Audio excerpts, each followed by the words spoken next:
आफ्नो ज्यान अर्को पद यो भन्दा मलाई के एक्सपेक्टेसन छैन हामी यो अवस्था हुँदासम्म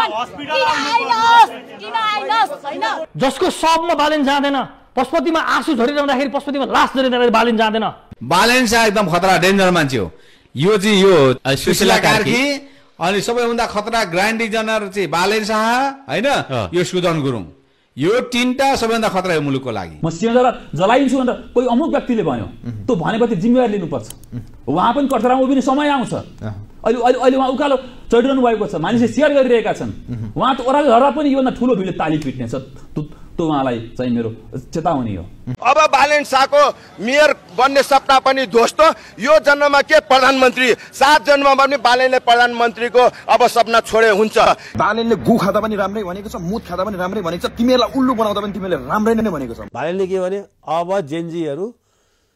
जङ्गी अड्डासँग कुरा गर्न तयार हुनुपर्छ भने के हो बालेन भोलि बालेन आउँदाखेरि कसले लुकायो किन लुकायो आफै लुके किन लुके त्यसको जवाब त जनताले त मनमा त राखी खोजिरहेकै हुन्छ नि त त्यसको जवाब बालेनले दिन सकेनन् भने अनि बालेनको अहिलेसम्मको राजनीति त सिद्धिन्छ